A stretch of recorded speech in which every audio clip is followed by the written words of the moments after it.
আসসালামু আলাইকুম বন্ধুরা, কেমন আছেন সবাই? আশা করি আপনারা সবাই ভালো আছেন। আমি আল্লাহর রহমতে ভালো আছি। আপনি এক্সেল শিটে কাজ করতে যে একটা প্রবলেমে মাঝে মাঝেই পড়তে পারেন, সেটা হচ্ছে যে আপনার এক্সেল শিট যদি আপডেট দেওয়া না থাকে তাহলে মাঝে মাঝে আপনার ফর্মুলা বারটি খুঁজে পাবেন না। আপনার অফিসে যে এক্সেলের বেশি অভিজ্ঞ তার কাছে আপনার যাইতেই হবে, কেননা সে জানে এক্সেলের ফর্মুলা বার কিভাবে শো করাইতে হয়। তো আপনি যদি আজকের এই ভিডিওটা দেখে ভালো মতো বুঝতে পারেন তাহলে আপনার আর ওই অভিজ্ঞ ব্যক্তির কাছে যাইতে হবে না, আপনিই এক্সেলের বস হয়ে যাবেন।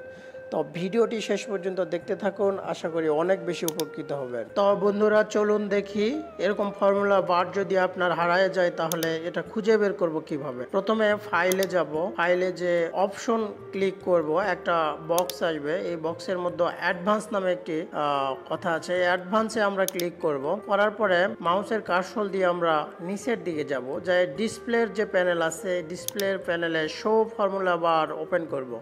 তাহলে আমার ফর্মুলা বারটি ওপেন হয়ে গেল। এভাবে আপনি আপনার এক্সেল শিটের ফর্মুলা বারকে শো করাইতে পারেন, আর আপনার কারো কাছে যাইতে হবে না আপনার এই ফর্মুলা বার শো করার অপশন